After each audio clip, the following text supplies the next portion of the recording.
Hai adik-adik, kembali lagi dengan Kak Rina di online class 101. Kali ini kita akan belajar kelas 6 tema 6, subtema 2, membangun masyarakat sejahtera. Di pembelajaran 3 kita akan belajar bahasa Indonesia, IPS, dan PPKN di halaman 59 sampai dengan 63. Nah, adik-adik untuk melihat video lain bisa klik di kanan atas videonya. Nanti akan ada rekomendasi playlist dan juga pembelajaran lain tapi sesuai judul ya untuk kelas dan temanya. Kalau mau lihat yang lain, kelas dan tema lain bisa klik di kolom deskripsi. Nanti akan ada daftar playlistnya.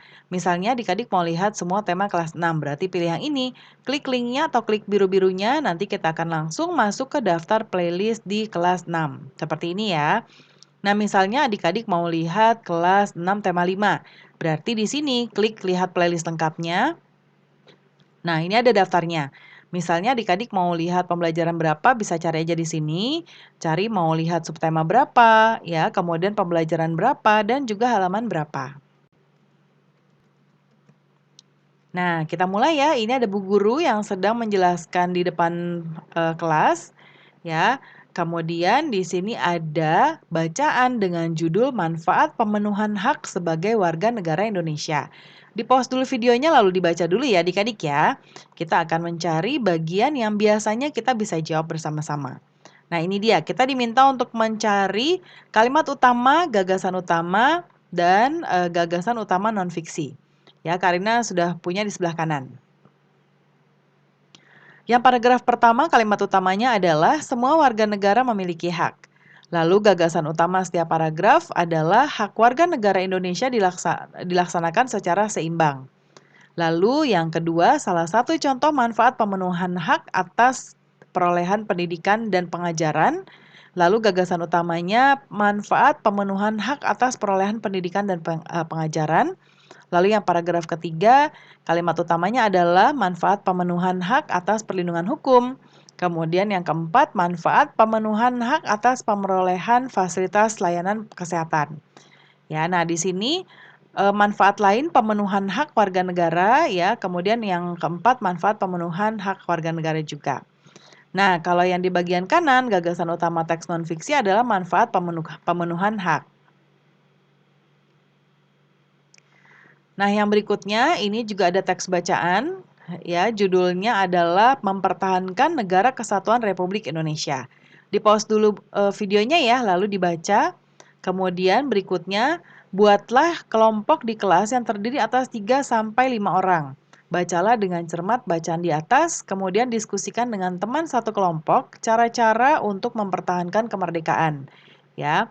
Nah, di sini kita bisa tuliskan yang pertama, ya, kita sebagai murid sekolah berarti harus belajar dengan giat, tekun, dan rajin, kemudian menggunakan produk buatan dalam negeri, melestarikan budaya asli Indonesia. Kemudian lakukan pengamatan terhadap perilaku warga masyarakat di lingkungan tempat tinggalmu. Identifikasikanlah perilaku warga masyarakat yang mencerminkan sikap mempertahankan kemerdekaan Indonesia. Tuliskan hasil pengamatanmu pada presentasikan di depan kelas ya. Nah, hasil pengamatannya adalah kita harus selalu mempunyai semangat yang tinggi seperti para pahlawan yang telah merebut kemerdekaan. Sikap yang pantang menyerah juga harus kita tiru di dalam menggapai sesuatu sebagai salah satu talak ukur kemauan besar kita di masa kini. Untuk mempertahankan kemerdekaan Republik Indonesia ada berbagai cara yang bisa kita lakukan dan tentunya bermanfaat bagi sesama yang bisa menumbuhkan semangat patriotisme ya. Nah, ini di luar konteks ini akan Karina contohkan ya beberapa perilaku warga masyarakat yang mencerminkan sikap mempertahankan kemerdekaan negara Republik Indonesia. Yang pertama, memelihara keamanan dan ketertiban masyarakat dengan melaksanakan siskamling ya. Kemudian berikutnya adalah mengamalkan nilai-nilai Pancasila dengan bergotong royong memperbaiki masjid, menghargai sesama warga negara Indonesia yang berbeda asal daerah, lalu menggunakan produk buatan dalam negeri dan mengurangi penggunaan barang impor. Yang kelima, mendukung pembangunan dengan taat membayar pajak. Yang keenam, mengikuti semua protokol kesehatan yang sudah dianjurkan oleh pemerintah. Ya. Lalu kesimpulannya adalah Sikap yang baik akan menghasilkan karakter yang baik pula. Maka dari itu kita harus selalu bersikap baik kepada siapapun untuk dapat mempertahankan kemerdekaan Negara Kesatuan Republik Indonesia. Dengan semangat yang tinggi, tidak mungkin bangsa ini goyah dan direbut kembali oleh bangsa lain. Yang ada malah Indonesia semakin kuat dan bersatu dalam keadaan apapun dan bagaimanapun. Nah, pembelajaran kita sudah selesai ya adik-adik. Terima kasih sudah menonton sampai akhir. Mohon dimaafkan apabila ada kesalahan dalam perkataan maupun dalam materi yang diberikan. Sampai jumpa di pembelajaran berikutnya.